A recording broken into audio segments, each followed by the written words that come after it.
Hello everyone, my self Yogendra Tripathi और मैं आपको अपने नेक्स्ट वीडियो जो कि टाइप्स ऑफ रिलेशन का अनदर पार्ट है एंटी सिमेट्रिक रिलेशन पे बेस्ड है उस पर लेके चलता हूँ। काफ़ी लोगों को इस टॉपिक के बारे में बहुत सारा कन्फ्यूजन होता है, बट आज के लेक्चर के बाद आपको सारा कन्फ्यूजन दूर हो जाएगा और आप क्वेश्चंस को आसानी से सॉल्व कर सकते हैं। चलिए स्टार्ट करते हैं एंटी सिमेट्रिक। पहले हम लीगल डेफिनेशन में जाते हैं, जो मैथमेटिकली डेफिनेशन दी हुई है उस डेफिनेशन को पढ़ते हैं और उसके बाद इन क्वेश्चंस को समझने की कोशिश करेंगे और क्या कंक्लूजन निकलता है उस पर बात करेंगे।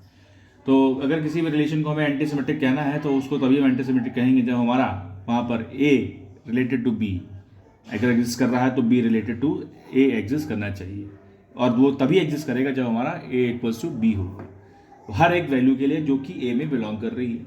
ठीक है, तो कहने का मतलब क्या है, अगर कोई एक पेयर एग्जिस्ट कर रहा है तो उसका दूसरा पेयर भी, रिवर्स पेयर भी एग्जिस्ट करना चाहिए। वो तब करेगा जब ए इक्वल्स टू बी होगा। मतलब कहने का क्या है कि यहाँ पर एक कंडीशन लगा दी है, सिमेट्रिक पेयर एग्जिस्ट करने की एक कंडीशन लगा दी है कि उसके लिए दोनों वैल्यूज को सेम होना बहुत ज़रूरी है। तो अगर हम बात करें तो क्या है कि इसको अगर हम इससे हम कंक्लूजन निकालें तो हम कह सकते हैं कि किसी भी रिलेशन को हम एंटी सिमेट्रिक तब प्रूव कर पाएंगे जब उसमें क्या चीज़ ना हो, उसमें सिमेट्रिसिटी ना हो, मतलब किसी भी पेयर के लिए सिमेट्रिक रिलेशन एग्जिस्ट ना करे, साथ साथ उसके लिए डायगोनल पेयर अगर एग्जिस्ट कर रहा है तो उस रिलेशन को हम कह सकते हैं कि वो एंटी सिमेट्रिक होगा। मतलब जो भी हमारे पास एग्जाम्पल्स होंगे या रिलेशन के पेयर दिए होंगे उसमें हम सिमेट्री ढूंढेंगे। अगर सिमेट्री मिल रही है, ठीक है, तो उसको हम क्या कह सकते हैं कि सिमेट्री के साथ साथ देखना पड़ेगा कि उसमें डायगोनल पेयर एग्जिस्ट कर रहे हैं। अगर सिमेट्री डायगोनल पेयर के लिए मिल रही है तब हम उसको एंटी सिमेट्रिक बोल सकते हैं। मगर सिर्फ और सिर्फ सिमेट्रिक एग्जिस्ट कर रही है और डायगोनल पेयर नहीं एग्जिस्ट कर रहा है तो उस केस में वो एंटी सिमेट्रिक नहीं होगा। अभी आपको ये जो मैंने लिखा है उसको अभी मैं क्लियर भी कर दूंगा एक एग्जाम्पल के थ्रू कि कैसे कोई भी रिलेशन हमारा सिमेट्रिक भी होगा और डायगोनल एंटी सिमेट्रिक भी होगा। किसी एक रिलेशन को आप एंटी सिमेट्रिक भी बोल सकते हैं और सिमेट्रिक भी बोल सकते हैं। ठीक है, तो आपको बहुत ध्यान से देखना है, समझना है कि इस क्वेश्चन को वीडियो पॉज करके देखिएगा, समझिएगा और फिर से आप इसको सॉल्व करने की कोशिश करिएगा कॉन्सेप्ट को समझने के बाद। तो चलते हैं एग्जाम्पल की तरफ। जैसे मान लीजिए हमारे पास कोई एक सेट दे रखा है जिसकी वैल्यू दे रखी है 1 2 3, इसमें 3 एलिमेंट दे रखे हैं और उसमें हमने एक रिलेशन फाइंड आउट किया 1 2 2 2 2 3। तो आप देखिए यहाँ पर इस पर्टिकुलर रिलेशन को हम एंटी सिमेट्रिक कब बोल सकते हैं या कैसे बोलेंगे। तो यहाँ पर आपके सामने दे रखा है, जैसे हमने कहा 1 2, तो 1 2 का सिमेट्रिक पेयर क्या होना चाहिए 2 1, तो वो यहाँ पर आपको नहीं दिख रहा है। ठीक है, अब उसके बाद 2 3 का सिमेट्रिक पेयर हमारा क्या होना चाहिए 3 2, तो वो भी यहाँ पर आपको नहीं दिख रहा है। ठीक है, बट देखिए 2 2 का सिमेट्रिक पेयर क्या होगा, वापस 2 2 होगा क्योंकि डायगोनल एलिमेंट है हमारा।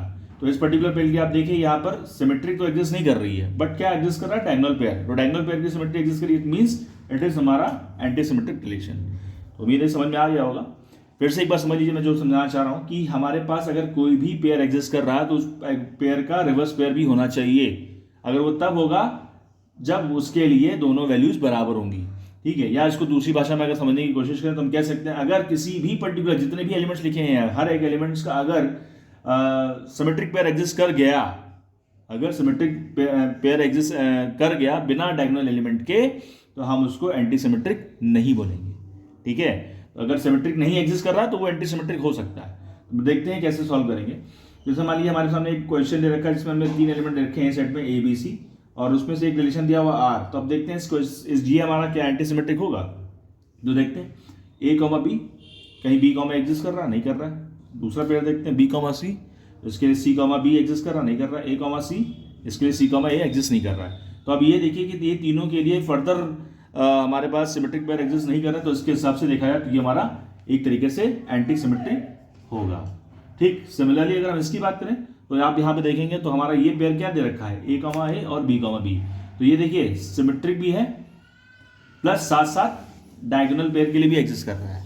ठीक है, तो ये देखिए सिमेट्रिक भी है और साथ ही साथ क्या है एंटी सिमेट्रिक भी है। तो ये आप कह सकते हैं कि कोई भी रिलेशन जरूरी नहीं है कि वो सिमेट्रिक हो और एंटी सिमेट्रिक ना हो। तो इस क्वेश्चन से थ्रू आप ये कह सकते हैं कि यहाँ पर सिमेट्रिसिटी भी एग्जिस्ट कर रही है और एंटी सिमेट्रिक भी एग्जिस्ट कर रही है। सर अगले क्वेश्चन की बात करते हैं। तो यहाँ पर देखते हैं ए कॉमा बी, उस ए कॉमा बी के लिए क्या बी कॉमा ए एग्जिस्ट कर रहा है, हाँ बिल्कुल एग्जिस्ट कर रहा है। अब इसके बाद हम चाहें तो उसको यहीं पर रोक सकते हैं क्योंकि हमें आगे चेक करने की जरूरत नहीं है, क्योंकि यहाँ पर हमको ए कॉमा बी के लिए सिमेट्रिक पेयर मिल गया। हमको क्या चाहिए, सिमेट्रिक पेयर नहीं मिलना चाहिए। सिमेट्रिक पेयर अगर नहीं मिलेगा तब उसके चांसेस हैं एंटी सिमेट्रिक होने के, बट यहाँ पर सिमेट्रिक पेयर मिल गया, it means this is not a relation for anti symmetric, तो ये हमारा एंटी सिमेट्रिक नहीं होगा। अब बात करते हैं फाई की। तो फाई आपको मतलब है नल सेट है, कोई वैल्यू नहीं है।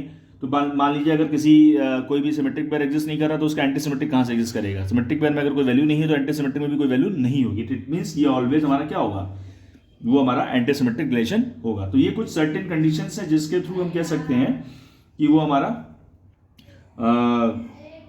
एंटी सिमेट्रिक होगा। नेक्स्ट बात अगर हम करें इस पर्टिकुलर रिलेशन की, तो इसमें आप देखिए ए क्रॉस ए, यानी ये आपका कार्टेशियन प्रोडक्ट है। तो कार्टेशियन प्रोडक्ट की अगर हम बात करेंगे तो उसमें हमारा सिर्फ और सिर्फ डायगोनल पेयर एग्जिस्ट करेगा, ठीक है। जब आप कार्टेशियन प्रोडक्ट बनाएंगे तो आपको देखेंगे तो आपको अगर यहाँ पे ए बी और सी देंगे, इधर भी ए बी सी देंगे, तो यहाँ पर ए बी और बी ए बी और ए सी, फिर इसी तरह से देखेंगे तो बी ए और बी बी।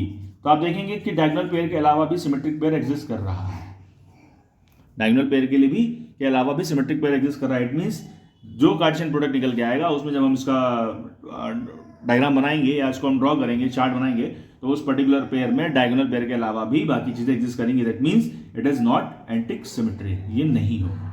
अब बात करते हैं नेक्स्ट एग्जाम्पल की। तो यहाँ पर आपको देख रहा है कि ए कमा बी लिखा हुआ है, ए लिखा हुआ है, बी लिखा हुआ है। तो आप देखिए ए कमा बी के लिए बी कमा एग्जिस्ट कर रहा नहीं कर रहा, ए कमा ए कर रहा है एग्जिस्ट। ये आपको देखिए डायगोनल पेयर भी है और दोनों डायगोनल पेयर में। तो हाँ, ये हमारा इसको हम क्या कह सकते हैं कि ये हमारा ऐसा रिलेशन जो कि एंटी सिमेट्रिक है।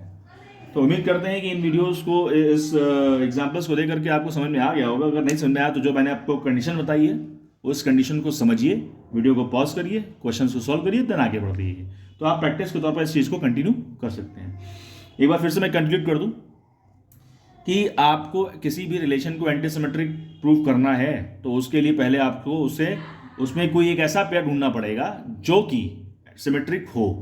मतलब किसी अगर कोई 1,2 एग्जिस्ट कर रहा है तो 2,1 एग्जिस्ट अगर नहीं करता तब जाकर वो रिलेशन हमारा एंटी सिमेट्रिक होगा। अगर 1,2 के साथ 2,1 भी मिल जाएगा तो वो हमारा क्या होगा, एंटी सिमेट्रिक नहीं होगा।